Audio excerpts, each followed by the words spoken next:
Therefore, you don't have to guess at the end of an American movie. You know the ending. Superman lives. Right, exactly. And so, right, the sense of seeking self-fulfillment as the ultimate aim, and as and this kind of in the face of of evil, turning away and clearing a space for. So what I would say is, though, that may I think that creates a kind of interesting, I don't know if it's a tension or if it's an interesting elaboration of the overall metaphysics, which involves a kind of a progressive view of history. So there's a sense in which your work is the part of a particular moment. Now, do you see it ultimately as being superseded, or do you think that you've reached an absolute moment where there's no more going to be more progress? Good question. Okay. Well, you mean progress of humanity? No, of our understanding. Okay. Of our understanding. I think the level of understanding is linked to our level of consciousness. In other words, at our current relative state of consciousness, I believe this is pretty much the best we can do. Okay? At the level of consciousness of 1250 BCE, Matan Torah, okay? And don't excommunicate me right now, wait a day or two. That was a level of consciousness of that time, that was the best that could be done then. But for 1,000 years from now, the level of consciousness will allow the metaphysics writers to take it a step further. Now, this is not a minor matter, quest for potential, that I read off my potential. I try to get my kid into NYU Stern School of Business. It's much grander than that. The fuel of a car, let's say, is petroleum. The fuel of a human might be food, might be blood, might be emotional fulfillment. But what's the fuel of the cosmos? And I believe that the fuel of the cosmos is this grander, overarching potential. That's what makes it roll. That's what allowed it to escape from the void. So on so many levels, it's the potential for butterflies. The world could live without butterflies, but potential for extraordinariation of butterflies, of beautiful sunsets, the potential for intellectuality, science, truth, art, music, education, chinuch, teaching the children, good deeds, masim tovim.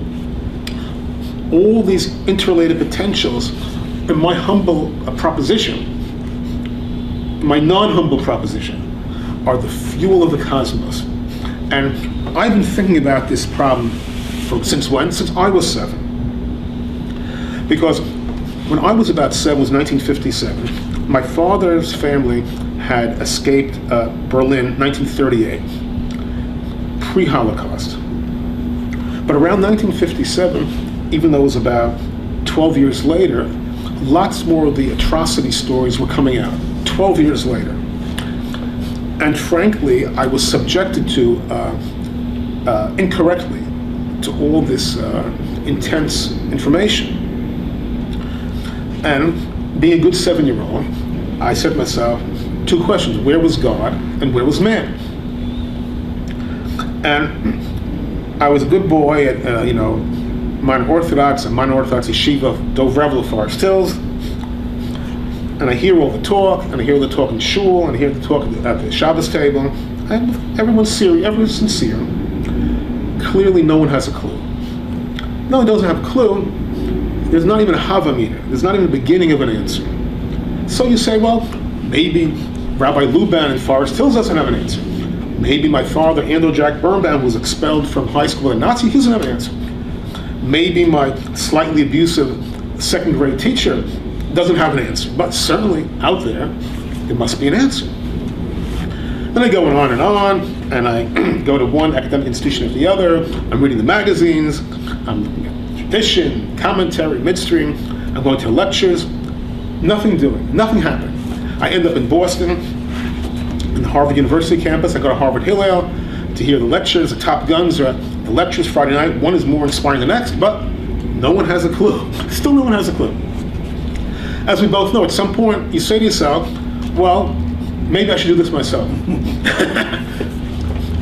And so it was my working proposition, actually, I'd say roughly from age 10, 11, that if there was an answer, it was probably relatively simple, but sort of at the tip of our nose type of situation.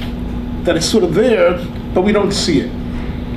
It's too close at hand. But I also suspected, and maybe this is a self-fulfilling prophecy, that Judaism, as we knew it, might or might not survive this metaphysics. I suspected it might be a close call. And it turns out it's a close call. But it turns out it weighs towards that it does survive with quite vibrant vitality. In fact, I believe it's strengthened by the metaphysics. And the question, that's a parallel question, what's the common denominator of the universe, of the cosmos? Is there a common denominator? And you, in the lion, trying to go after the gazelle, in the neutron, in the proton, is there a common denominator? And surveying the scene, again, a common denominator which I find, which I discern, is this quest for potential. And quest for potential can mean different things to different people. And it's evolving, even in my own mind, exactly what it means. Obviously, if it's an infinitely powerful dynamic, it's hard to get your arms around it. That's why I use the chapter 120 Guardian Angels to try to get my arms around it. In fact, it took me 15 years to write book 2, to start book 2, until it came up with the theme of 120 Guardian Angels. It was the only way I could possibly start to get my arms around it. Now, I want to put one little point about it. Right.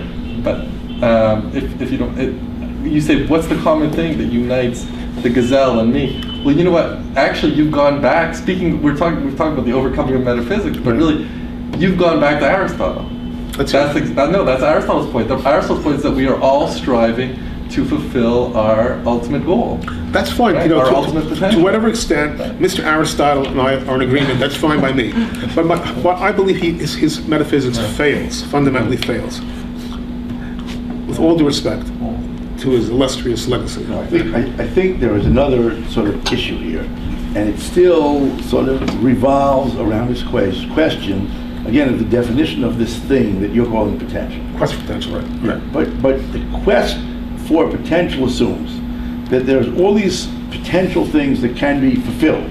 Right. And I would say, by the way, when you're talking about a person, self-actualization or something doesn't mean for you, how I can go to the latest, Club Med or something like that.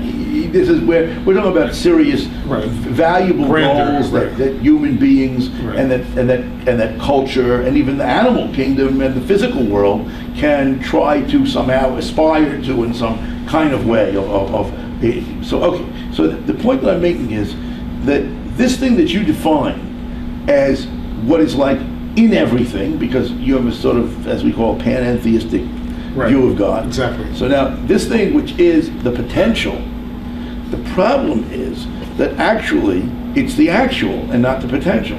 The reason being is this is just a typical kind of, again, theological/philosophical way of looking at it. But if this table, because of its sanctified use, is in a certain way currently now, as Hasidism would say, some form of expression of the divine, right? Because we don't mean really God in this table, but we know what we mean in this thought now. If that's true, right, then the thing has been actualized.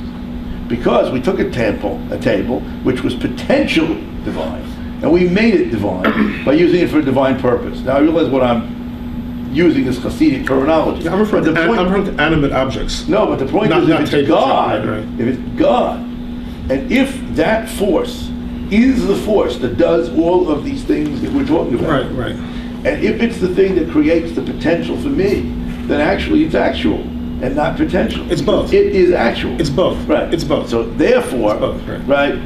Well, everything is both in a certain sense. Right. Everything is both. So that's a very important thing to realize. Right. That now, the second point that I want to make about this is, it's interesting that in the classic discussions of evil, for example, there's this great passage in Maimonides when he goes through the book of Job, and after he's finished going through the book of Job, he says, this is what God says. He's talking about Job, and he says, but I say, and the reader at first is really shocked, until the reader realizes that, no, it's because the author of Job made up God's point of view. Therefore, Maimonides is disagreeing with the author of Job. He's not disagreeing with God. It's not like God really said it. Okay. And the author said it. Fair enough. Okay, ready? Now, so he comes on and he says, but I say. Now, the point when he says that evil is the absence of good. Now the problem with this theory is it always leads to the question, okay, why do we have to have a world in which good can be absent? Now, in other words, the problem of all these theories that precede you is that you can always ask the antecedent question.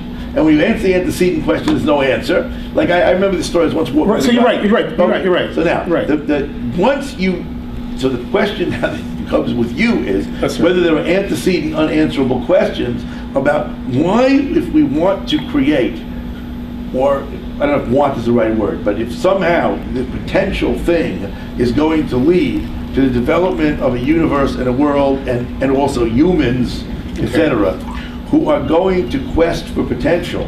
Right. So we say by definition, and this is mostly in Vine 1, by definition, that requires there be freedom. Right. Okay, now that itself is an a priori assumption, which is true within our universe. But like, we have a friend who does math, with different planes and all that kind of thing. The imagined universe, I can imagine a universe in which that isn't true. We're dealing with our universe. I said it's hard enough to deal with our universe. Wait, deal with our universe. In our universe, working assumption of the metaphysics is that freedom is necessary for potential.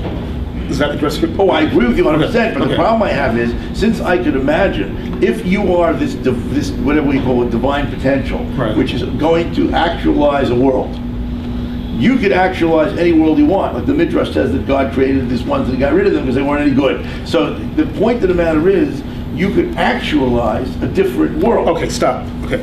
I mean, with your permission. Right.